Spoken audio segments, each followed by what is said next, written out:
Coming up on Mountain News at 6, lawmakers gather in Frankfort to discuss getting a Kentucky school choice constitutional amendment on the ballot. And the girls' Sweet 16 is underway in Lexington. We'll have a live report from Rupp Arena. Plus, we are tracking a cold front as we end the work week. Those details on the way as Mountain News at 6 starts now. Dedicated to Eastern and Southern Kentucky, this is WYMT Mountain News at 6. A proposal to get a Kentucky school choice constitutional amendment on the ballot and in the hands of voters just cleared the full House. This afternoon, it got its first reading in the Senate. If approved, it will go on the November ballot. As it quickly moves through the chambers, opponents say they do not appreciate the rushed nature to make the votes and decisions on the future of education. Kelsey Soto has the story. It's labeled House Bill 2, so lawmakers say it's one of their priorities this session. This has nothing to do with any enabling legislation. There is no funding attached to this whatsoever. It is solely to give the voters a choice if they want to enable us to have that opportunity if that time came. 3/5 the members in both chambers would have to approve the constitutional amendment in order to make it onto the ballot. It would read, to give parents choices and educational opportunities for their children. Are you in favor of enabling the General Assembly to provide financial support for the education costs of students in kindergarten through 12th grade who are outside the system of common public schools by amending the Constitution of Kentucky as stated below? It then lists 7 sections of the Constitution notwithstanding. KEA opposes House Bill 2.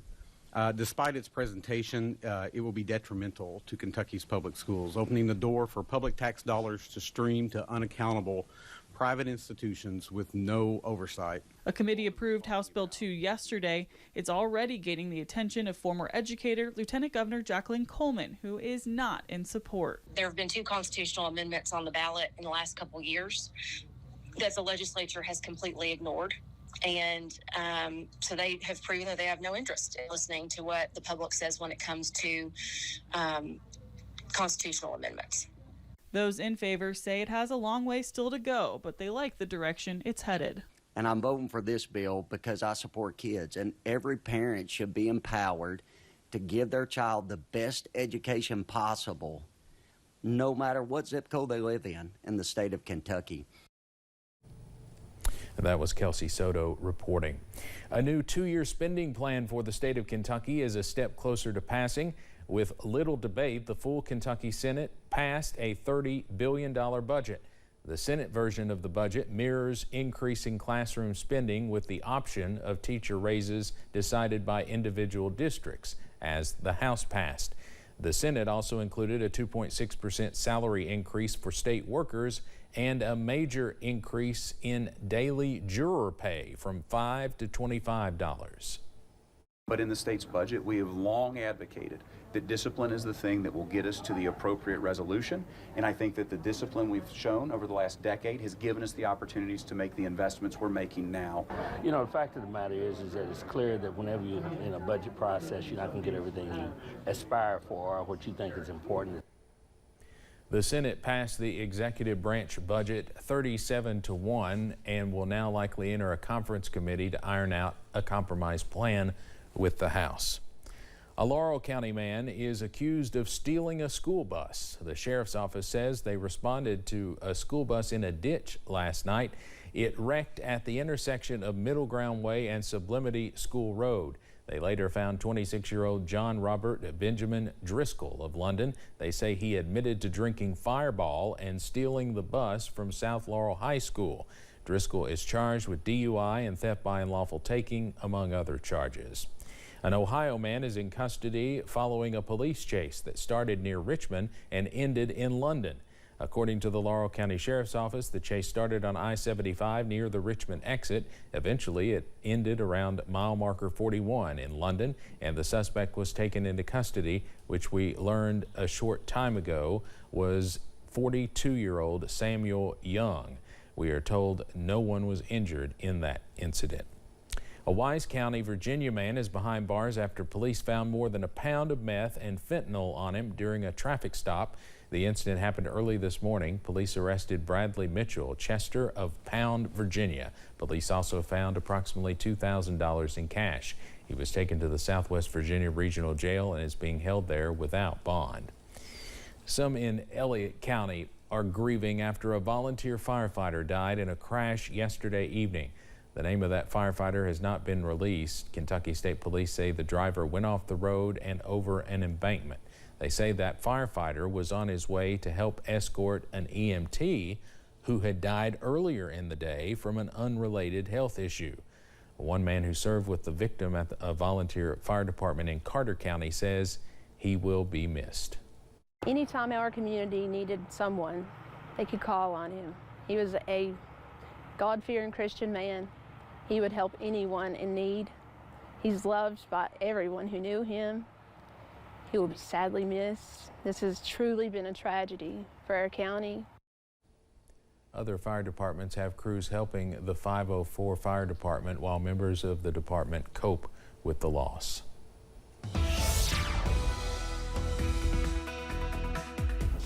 Well, be sure to enjoy the nice weather across the region on this Wednesday as we are tracking some changes as early as tomorrow. But as we go into this evening, we are dry, also mainly clear and mild. Current temperatures in the middle to lower 70s up to 71 for Pikeville, also in Grundy, 72 for Jackson, 73 for Manchester, also in Harlan at this hour. And up on the radar, all thanks to high pressure, a clean sweep continues, and that will also continue as we go into this evening. Those lows as you wake up on Thursday in the upper 40s to lower 50s as we are dry overnight under a mainly clear sky. But notice as we zoom out, this high pressure system that is the culprit for all the nice weather over the past couple of days. But notice back to the west, an area of low pressure, also some severe weather close to St. Louis, and this weather system is moving into our direction. The good news, no severe weather issues for us, but those rain chances are set to increase by tomorrow evening, also by Friday. And once we get through this weekend, the big story, a big cool down on the way. Highs back in the 40s, lows in the 20s. Those details plus your full 7-day forecast coming up in just a few minutes. Steve? Cameron, thanks. 3 girls mountain teams are looking to advance in the state Sweet 16 tournament. One of those teams had their first experience at Rupp Arena ever today. WYMT's Jack Demler spoke with them earlier about that experience. He joins us now live from Lexington. Jack? Thanks, Steve. After winning their first ever 14th region championship, the Owsley County Lady Owls got the chance to play on a much bigger stage. I got the chance to speak to some of the members of the team as well as Lady Owl faithful about their experience on playing inside Rupp Arena. From Boonville to Lexington, Owsley County girls basketball fans had the chance to experience something they have never felt before. Oh, this is wonderful. We're just first time we've ever got here, and we're just all tickled to death. An experience so big, it fits the entire community. The community has come together, and probably when they get down here, there will be nobody left in Boonville. I'd say they're about all down here, because, yeah, we had a send-off yesterday over school, and had a good crowd over there, and even Lee County seen us off. We come through there, and it's been a real good experience. Well, that just shows how good a tight-knit community we are, and everybody's got everybody's back. And leaves a lasting impact. I think it was, at first it's that shock and then the awe of being, on that floor and all the history and tradition that's out there, and then the history of this tournament. I don't think there's anything greater than the KHSAA Sweet 16. One the Lady Owls will surely never forget. When we first come out on the floor, I think it was just excitement. It was really neat to be on Rupp's floor. I think it was very special. We was one of the 16 teams left in the state playing, and it was just experience. I don't have any words for it. It was amazing. And Steve, while the Lady Owls lost earlier today, we still have 2 more girls teams from the mountains left in the Sweet 16. I'll have more later in sports, but for now, sending it back to you inside the studio from Lexington, Jack Demler, WYMT Mountain News. Yeah, really tough loss today, Jack. Thank you very much. We'll have more Sweet 16 coverage in just a little bit in sports. Kentucky Community and Technical College System President Ryan Quarles continued his Focus on the Future statewide tour in Hazard today. Last night he attended a reception at primary care centers of eastern Kentucky. He also met with business leaders this morning, visited Hazard Community and Technical College, and sat down with me for issues and answers. I asked Quarles about the possibility of making HCTC a 4-year residential university, among other things. You can see the full interview Monday night at 7 right here on WYMT. The Pikeville Police Department hosted its first Coffee with a Cop event today, working to connect with the community. WYMT's Buddy Forbes has more about the significance of today's program and why today was the best day to kick it off. Some may call it cliche, but Pikeville police officers call it building community. Just talk and have a cup of coffee. A day of donuts and discussion brought Pikeville PD and a revolving door of community members to Heavenly Donuts. Hot coffee, warm donuts, you know, I know it's a big joke, but that's a cop's favorite thing, actually. A new community connection outreach with its first event dedicated to fallen officer Scotty Hamilton. When we was looking at dates, we was talking about, you know, maybe having this event in March, and we just thought it was fitting that March 13th, which is a real important date to us because that's the date that we lost Scotty Hamilton 6 years ago today. Police Chief Michael Riddle says the department works to honor Hamilton in everything they do, and a new program all about strengthening community ties would have been right up his alley. We all liked drinking coffee with Scotty and knew Scotty liked coffee, and we try to come up with different ways that we can honor Scotty, and we thought no better way than to come up here and just fellowship and have some coffee and, you know, just remember him as well.